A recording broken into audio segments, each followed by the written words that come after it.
Sveiki sugrįžę po pertraukėlės.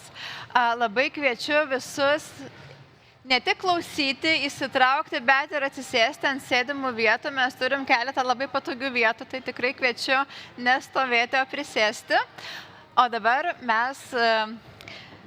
kitas mūsų svečias paaiškins, kaip tai, kas yra lėkštėje, veikia mūsų odą ir savijautą.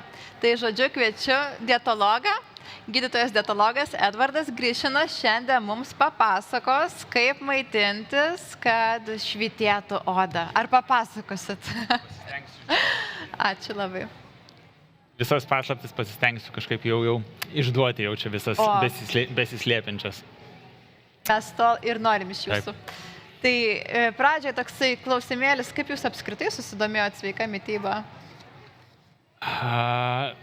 Geras klausimas iš tikrųjų ir daug tikriausiai reikėtų pasakoti, kol iki to, taip sakant, prašvitimo aš atėjau, nes vėlgi, tikriausiai kaip ir kiekvienas berniukas, nieks nesitikė, kad berniukas taps gydytoju dietologu. Jis turi būti tikriausiai chirurgas ar rimtos specialybės iš esmės žmogus, bet kažkaip taip susiklostė, kad mityba tapo dalimi mano gyvenimo būdo, kuri pakeitė ir mano gyvenimą, ir kartu su to pradėjau taikyti tuos pačius principus kitiems žmonėms, bandydamas padėti sutvarkyti mitybą ir esamas lėtinis ligas, ar tai mes kalbėsim apie viršsvorį ir kitus sutrikimus. Ir po to kažkaip besiklausydamas to, ką vidus sako, ir supratau, kad tikriausiai reikia ten eiti, kas tau patinka, o ne ten, kur tikriausiai kiti norėtų, kad tu būtum. Tai taip ir čia atsidūriau. Žinokit, turiu milijoną vertą klausimą.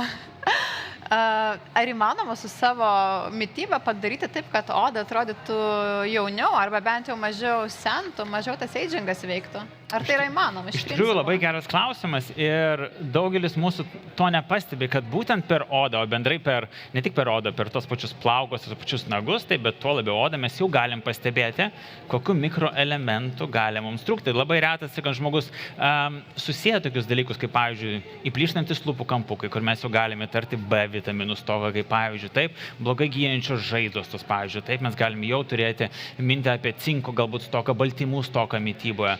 Taip, mes galime matyti, taip sakant, tą pačią sausesnę šerpetotą odą, kuri gali rodyti, kad pas mus, pavyzdžiui, trūksta riebalositirpių vitaminų arba tų pačių skysčių stoka gali būti ir taip toliau. Mes galime įtarti net ir alerginius, taip sakant, sutrikimus įvairiausius. Taip, mes galim kalbėti apie skrandžio ligas, apie kepenų ligas, kurios pasireiškia dažniausiai niežėjimu, niežuliu. Taip ir taip toliau. Tai oda tai yra būtent bendrai toks diagnostinis iš esmės veidrodis skirtingų sutrikimų ir mikroelementų deficitų, kas priveda prie to, kad tikriausiai su mūsų mityba kažkas yra ne taip, ką galima iš esmės koreguoti ir tokiu būdu kažkaip turėti ir tos teigiamos įtakos ir odos būkliai. Tai mityba tikrai veikia odą, čia jau 100%. Tikrai taip. Gerai.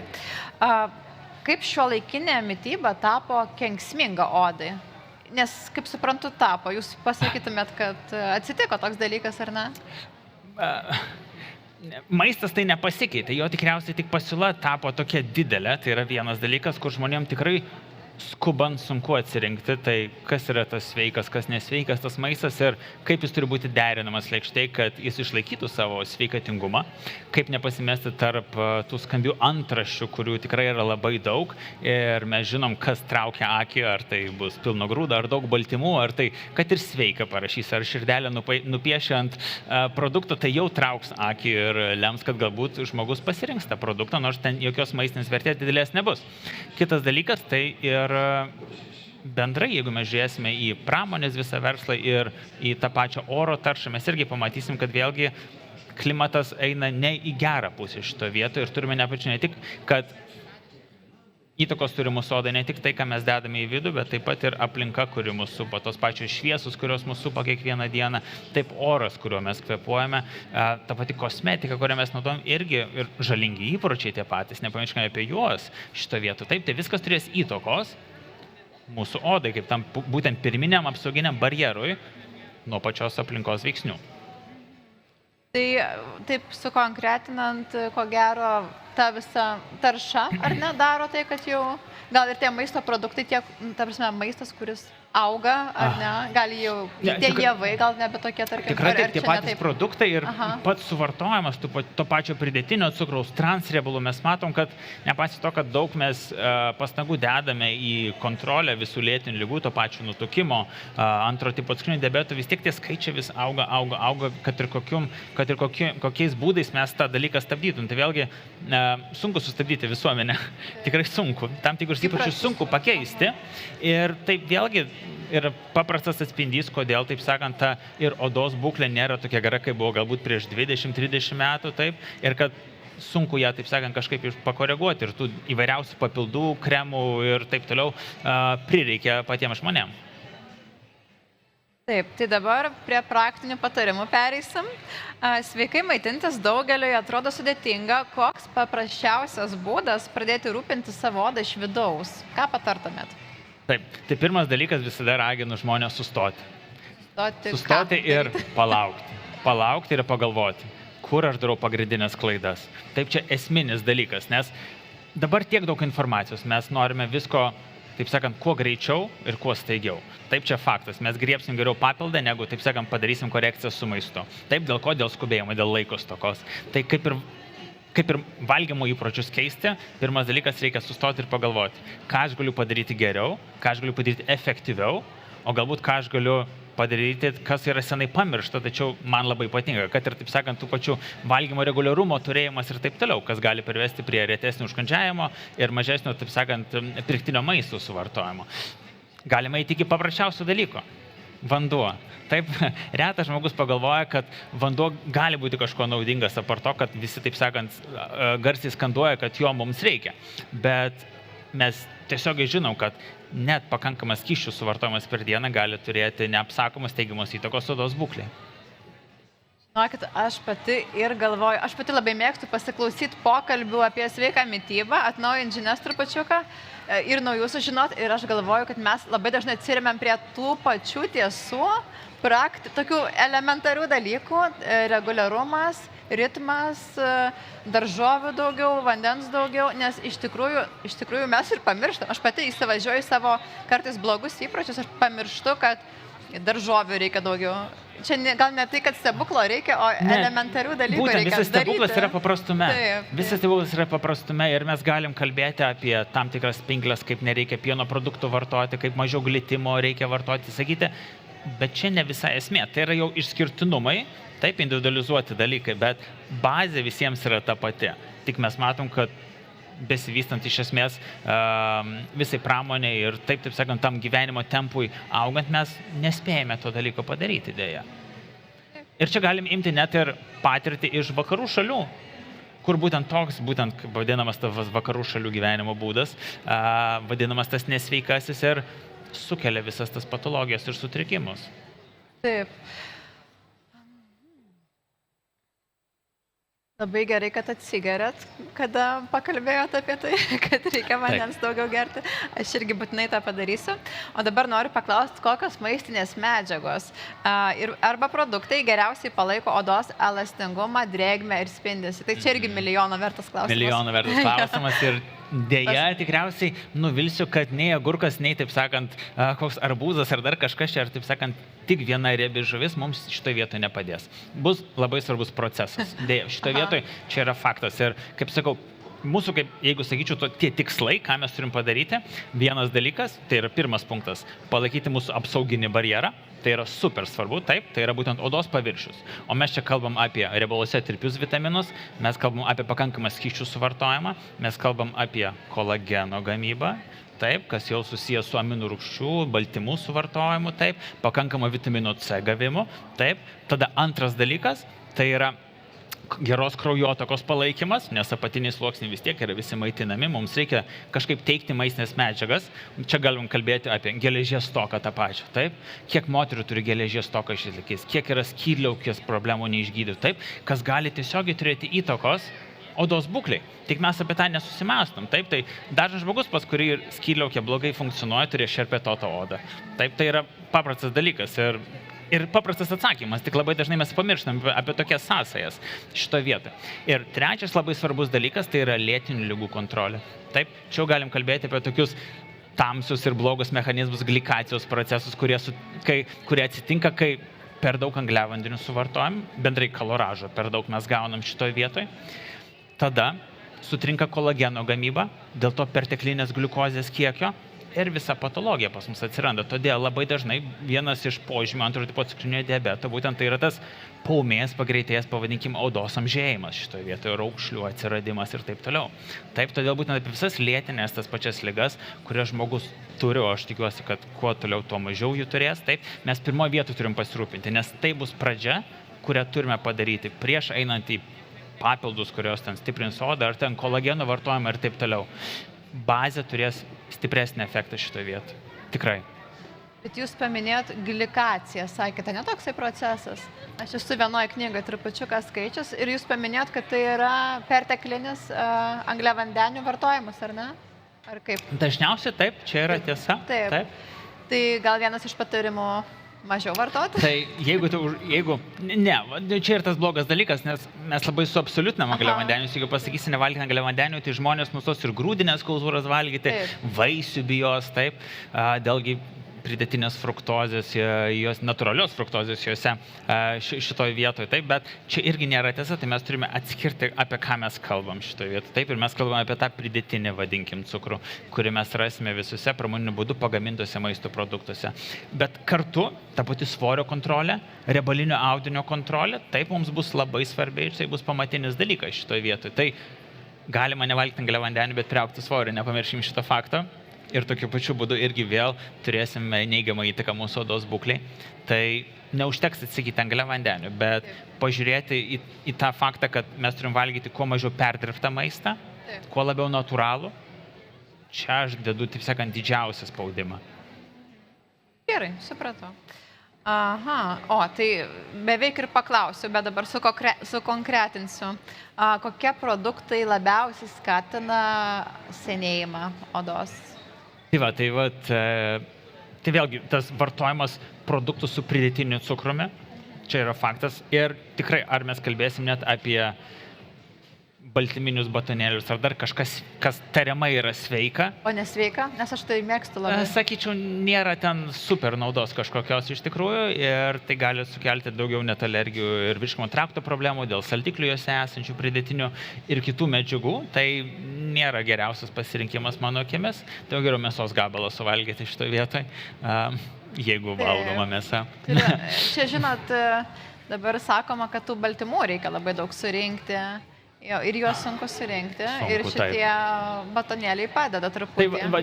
Čia ir prasideda problemos, kai žmogus nori patarimo gauti iš mitybos pusės, pasakai jam, ką daryti ir supranti, kad nėra taip lengva tą padaryti, nėra taip lengva tą iš dalies, taip sakant, tą sveikatai palankę mitybą palaikyti kiekvieną dieną. Todėl irgi čia yra mokslas, čia yra darbas ties to, ties įpročiais, ties aplinka, kuri mūsų supa taip, kad būtų tame visame tęstinumas. Bet grįžtame prie jūsų klausimo. Taip, tai vienas dalykas pridėtinis cukrus, kitas dalykas tai yra transriebalai.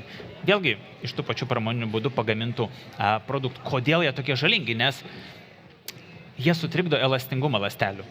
Jeigu jie tada patenka į ląstelės vietoj tų polinesočių naudingų, taip sakant, riebalų rūgščių, ląstelių būtent membranų elastingumas sutrinka, taip, ir tada greitesnis pažeidimas būna, taip, ir oda tada netokia standi, netokia, taip sakant, šviesi būna, taip, ir būtent visi tie amžėjimo procesai įvyksta žymiai greičiau šitoje vietoje. Trečias dalykas, čia mes galim kalbėti apie tos pačius ir sočiuosius riebalus, bet bendrai apie kalorijų perteklių, nes vėlgi tai yra panašus pažeidimai šitoje vietoje, kurie gali grėsti. Ir taip pat svarbu nepamiršti tokius dalykus, kaip tas pats alkoholio vartojimas, rūkymas tas pats.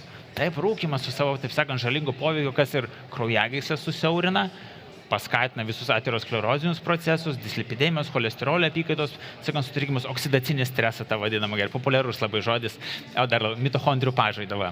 Šitą dar reikėjo pasakyti. Tai alkoholis, rūkymas, tai tikrai. Tai be kalbų. Tai tokie dalykai yra svarbiausi šitoje vietoje, kurių mes privalėtume nors pradžiai vengti, neinant į individualumus, kad jau pastatytume, kaip sakau, tą pirmą žingsnį link sveikesnės odos ir bendrai sveikatos būklės turėjimo. Man dar labai įdomu, o kur yra tų transriebalų, pavyzdžiui, nežinančiam žmogui, kokie tai produktai? Tuose pačiuose batonėliuose tas dalykas gali pas mus atsirasti, taip, tai įvairiausi sausainiai ir visa kita, taip, tai ten kur skanu, ten galimai ir gali ilgai gulėti lentynoje, ten gali būti pas mus transriebalai. Įsivaizduoju, gerai. Daugelis nuvertina hidrataciją, ar tikrai pakanka tiesiog gerti daugiau vandens? Jeigu mes grubiai pasakytume, taip, tai yra vienas iš dalykų, apie ką mes privalome nepamiršti. Ir dėja, dažnas žmogus, ir tikriausiai čia daug kas irgi pakeltų rankas, kad neišgeria pakankamai skysčių bendrai per dieną, tai taip, tai bus labai svarbu. Bet antras dalykas, kaip ir minėjom, mums reikia pasirūpinti apsaugą, kad tas skystis neišgaruotų, neišeitų iš mūsų odos. Taip, to vėlgi apsauginis barjeras. Taip, čia bus labai svarbu ir kolageno gamyba, čia bus labai svarbu ir pakankamas polinesočiųjų riebalų rūgščių tas pats suvartojimas ir tas pats, taip sakant, produktų turtingų baltymai suvartojimas. Taip, šitie dalykai bus labai svarbus, kad mes turėtume tą paviršinį apsauginį barjerą ir tas vanduo paprasčiausiai neišgaruotų iš mūsų odos. Tai ir dvipusis bus efektas. Ir pasistengti pakankamai skysčių suvartoti ir taip pat pasirūpinti būtent mūsų odos apsaugą. O čia gal ir omega-3 padėtų? Taip, polinesočius riebalų rūgštys, tai būtent omega-3 tos pačios. Taip, žinot, paprastai reikia šnekėti su manim. manim. Taip, omega-3 riebalų rūgštys, taip, bet ir platesnis, nes omega-3 vienas iš svarbesnių, bet mes turime ir augalinės kilmės, taip sakant, polinesočiųjų riebalų rūgščių, kurie jos irgi turi savo, taip sakant, vietą mūsų mityboje. Bet omega-3 irgi labai svarbus dalykas, nes vėlgi retas suvartoja pakankamą kiekį žuvies per dieną ir per savaitę net, ir privalo vartoti papildomą omega-3 riebalų rūgštis vienu ar kitu atveju. O priminkit, kiek rekomenduojama žuvies suvartoti žmogui per savaitę? Per savaitę rekomenduojama suvartoti nors 2 porcijas žuvies, ten apie 200-300 gramų. Tai nėra daug. Įmanoma. Bet tai tikrai įmanoma, kai išdalinsim per 7 dienas. Tikrai. Gerai. Klaidinančios informacijos paaiškinimas. Norėsim, kad paaiškintumėt. Tiek daug skirtingų mitybos teorijų. Keto, kolageno gėrimai, papildai. Į ką atkreipti dėmesį? Į ką verta, į ką ne? Iš šitų. Tikriausiai, vėlgi, jeigu kalbėsime apie mitybos ir mitybos strategijas, tai kiekviena mitybos, jeigu kalbėsim apie tas jau keto ir taip toliau, tai jau vadinama, aš vadinu, dietoterapija. Tai yra mityba, kuri skirta tam tikrai problemai spręsti.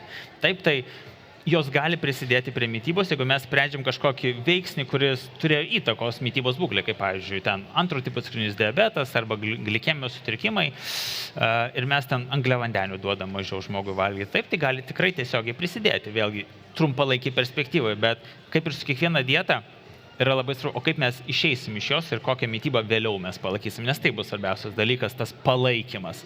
Taip, tai čia visada mes turime ir visą raginu žmonės siekti ilgalaikių rezultatų ir elgtis taip, kaip mes galėtume elgtis ir šiandien, ir po mėnesio, ir po 2 mėnesių, nes tai bus, taip sakant, garantuos mums to rezultato palaikymą šitoje vietoje. Kas liečia papildus, tai yra tik aisbergo viršūnė.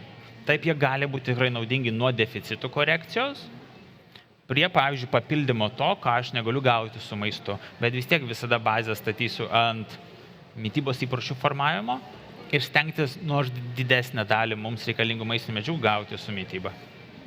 Gerai. Girdime apie antioksidantus, omega rūgštis, probiotikus. Ar viso to tikrai reikia? Omega-3 sakėt gerai. Omega reikia. Jeigu kalbėtume apie top 3 papildus, žuvų taukai būtų vienas iš jų. Taip, jie ganėtinai universalūs ir tas pats vitaminas D į tą dalyką taip pat įeina šitoje vietoje. Ir jie būtų labai svarbus ir taip pačiai odos, taip sakant, protekcijai šitoje vietoje. Ir apsaugai. Jeigu mes kalbėsime apie probiotikus ar kitus papildus, viskas eina pagal poreikį. Visi papildai, kurie skirti ten multikompleksas odos būklei, taip toliau, dviprasmiškai žiūri šitos preparatus, jie neįvertina esamos sveikatos būklės žmogaus, todėl vėlgi dėl papildų parinkimo, jeigu mes jau turime problematišką odą ir nenorime savo dar labiau pakenkti, visada rekomenduoju pasikonsultuoti su gydytoju dermatologu. Jeigu reikia, jeigu matome mes poreikį mitybos korekcijai, pasikonsultuoti su gydytoju dietologu, kad mums būtų aiškesnis vaizdas, kokių maistinių medžiagų reikia ir ko mes privalėtume ieškoti tose pačiose papilduose. Ką patartumėt žmogui, norinčiam pagerinti santykį su savo maistu ir su kūnu? tą patį, ką minėjot, nuo mažų žingsnelių. Iš tikrųjų reikia pradėti nuo mažų žingsnelių. Nereikia kelti labai aukštų tikslų, nes mes nesusimąstom iš tikrųjų, kaip sunku yra juos įvykdyti. Ir nesunku kartais būna mums patiems, kaip sunku priversti aplinką reaguoti į mus kitaip. Tai yra vienas dalykas. Ir kaip dalinai priversti aplinką kartu su mumis kažką daryti. Nes tai vis tiek labai svarbus dalykai. Palaikymas yra labai svarbus aspektai šitoje vietoje, ypač jeigu mes gyvename šeimoje. Taip, tai jeigu mes norėsime kažką keisti, tikriausiai paveiks visą šeimą. Dažniausiai irgi reikia ieškoti bendro sutarimo, kad judėjimas link to tikslo būtų lengvesnis ir palankesnis tiek, taip sakant, fiziškai, tiek psichoemociškai. Taip, todėl vėlgi maži žingsniai ir labai raginu žmonėm, taip sakant, vis sustoti ir pasidžiaugti kiekvienu pasiekimu, nes kiekvienas tas pasidžiaugimas mus stiprins iš vidaus, motyvuos judėti toliau ir toliau ir toliau. Man labai smagu, kad jūs sakot, kad tuos sveikus įpročius įsivesti yra ganėtinai sunku, nes kartais tikrai socialinė erdvė būna tiesiog ten mažiau valgyk, sveikiau valgyk ir viskas bus gerai. Ir atrodo, ir jautiesi nevykėlis, kad tau nepavyksta, rodos tokių elementarių dalykų padaryti. Tikrai taip, tai yra iš tikrųjų labai sunku. Tai nėra brangu, bet tai sunku. Nes reikia įpročius keisti. Būtent. Taip. Jei reikėtų pakeisti tik vieną mitybos įprotį dėl odos grožio, tai ką patartumėt? Tikriausiai tai paliestų vėlgi labai jautrią temą žmonėms ir drįsčiau, kad ir, nežinau, mėnesio, gal 2 savaitės, nežinau, atsisakyti paprasčiausiai pridėtinio cukraus. Paimti ir eliminuoti jį. Ir jeigu, aišku, mes turėsime, kad pas žmogų mitybo jo yra, ir pažiūrėti, kokią tai įtaką turės ir jo savijautai, jo odos būklei, jo miego kokybei tai pačiai. Taip? Ir bendrai savijautai. Tai irgi, vėlgi, čia aš galbūt apie Everestą kalbu šitoje vietoje, drastiškas labai mano. Norėjau sakyti drastiškas, gal galima mažinti. Didelis Everestas, taip. Bet jeigu mes norime pamatyti rezultatą, turime suprasti, kad ir ypač, kad pamatytume, taip, reikės padaryti 2 žingsnį šitoje vietoje. Bet jeigu mums tai atrodo per sunku, tai gerai, tai darykime tada, nežinau, sveikus pirmadienius, sveikus trečiadienius, bet, taip sakant, galbūt kažkokią vieną dieną palikime mūsų seniem įpročiam. Prisijaukinkim įpročius.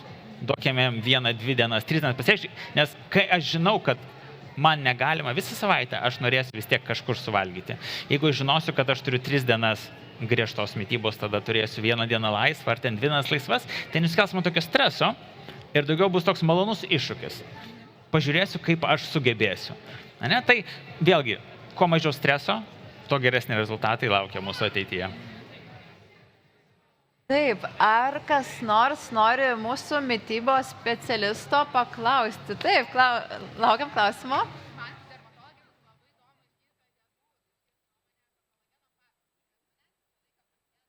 Aha. Labai protingas, taip, labai geras klausimas. Aš dar pakartosiu šitą klausimą į mikrofoną, kad visi išgirstų. Tai aš irgi norėjau iš tikrųjų šito paklausti. Kolageno papildai, kolageno gėrimai, ar efektyvu ir kokius rinktis, jeigu rinktis? Aha.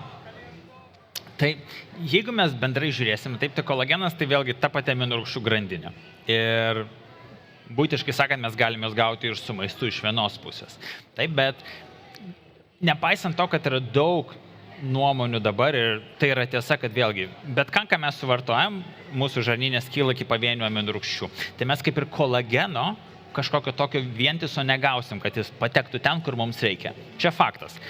Bet ką rodo moksliniai tyrimai, kad tam tikri specifiniai patentuoti kolageno papildai, kuriuose kolagenas yra peptidai sujungtas, jie gali praeiti mūsų žarnyną, nesuskaidyti ir turėti signalizuojantį poveikį, tai pačiai, taip sakant, kolageno gamybai. Daugiau mes matome tą dalyką per hidratacijos poveikį, per pačią blizgėjimą, taip ir minkštumą tos pačios odos. Tai jie turi savo vietą. Jie tikrai turi savo vietą ir ganėtinai daug ir visai neblogos literatūros mes turime, kad tą galėtume pagrysti.